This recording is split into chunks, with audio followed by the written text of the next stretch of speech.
साध संगत जी, प्रेम से कहना धन निरंकार जी। साध संगत जी, स्वागत है आपका फिर से एक नई कहानी के साथ। साध संगत जी, दासी आप जी के सामने नई प्रेरणादायक कहानी लेकर के आई है।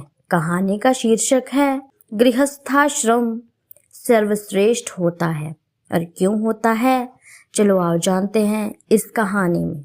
साध संगत जी, एक बार एक राजा के राज्य में एक बहुत विद्वान सत्पुरुष आए।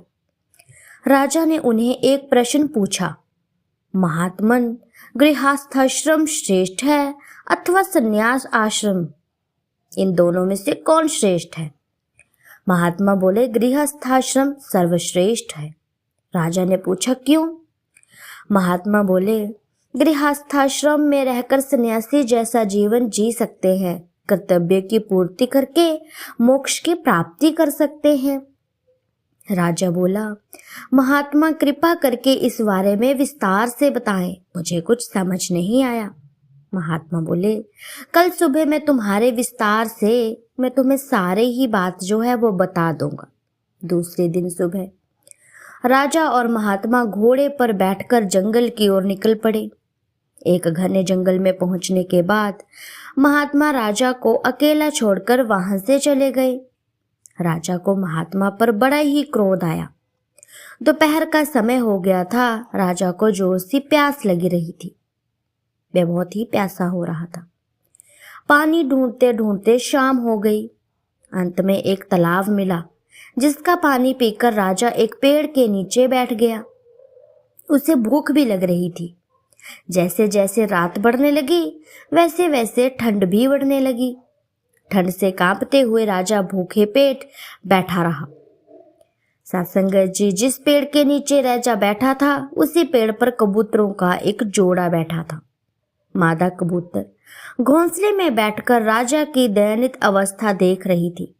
उसने नर कबूतर से कहा, आज अपने यहाँ अतिथि आया है। वह ठंड से कांप रहा है और उसे भूख भी लग रही है। नर कबूतर बोला, हम उसके लिए क्या कर सकते हैं? हम तो उसके लिए कुछ भी नहीं कर सकते, इसीलिए तुम चुपचाप बैठी रहो। मादा कबूतर बोली, मैं घास के सूखे तिनके इकट्ठा करके लाती हूँ, आप पास की बस्ती में जाकर आग लेकर आओ। मादा कबूतर ने घास के सूखे तिनके इकट्ठा करके राजा के सामने रखे। नर कबूतर बस्ती में जाकर जली हुई आग का तिनका लेकर आ गया और अग्नि जला दी। राजा उस अग्नि की गर्मी से जाग गया। वो हाथ पैर सेकने लगा। आसपास के और कुछ सूखे तिनके पत्ते डालकर आग अच्छी तरह से जलाई। मादा कबूतर को यह पता था कि राजा भूखा है। उसने अपना शरीर आग में झोंक दिया। राजा ने मादा कबूतर का मांस खाकर अपनी भूख मिटाई। सत्संगत जी, नर कबूतर ने सोचा, अब मैं भी अकेला जीकर क्या करूंगा? क्यों ना मैं भी राजा का भोजन बनकर जीवन सार्थक बनाऊं।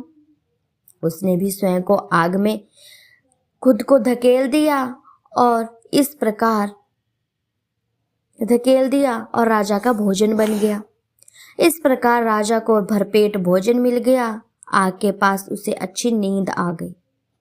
सुबह जल्दी उठकर महात्मा भी घोड़े पर सवार होकर जंगल में पहुंच गए। राजा ने आंखें खोली तो देखा महात्मा सामने खड़े थे। राजा के कुछ बोलने से पहले महात्मा बोले, क्यों राजा, तुम्हें तुम्हारे प्रश्न का उत्तर मिल गया अथवा नहीं? राजा बोले, महात्मा, मेरी समझ में कुछ नहीं आया। आप मुझे इस जंगल में अकेले छोड़कर क्यों चले गए थे? राजा को शांत करते हुए महात्मा बोले, कल रात्रि का प्रसंग याद है तुम्हें? महात्मा कबूतरों के आत्मसमर्पण करने वाली घटना को स्पर्श करते हुए बोले, केवल गृहस्थाश्रम में ही अतिथि की सेवा एवं सत्कार संभव है। जिस गृहस्थाश्रम में कबूतरों के जोड़े जैसी भावना होती है, वह गृहस्थाश्रम सर्वश्रेष्ठ होता है। तो सत्संगत जी, इस कहानी से हमें यही सीख मिलती है कि हमें भी घर में रह करके इस प्रभु परमात्मा का गुणगान करके अपने जिम्मेवारियों को भी संभालना है, अपने परिवार को भी संभालना है और इस प्रभु परमात्मा का गुणगान भी करते रहना है।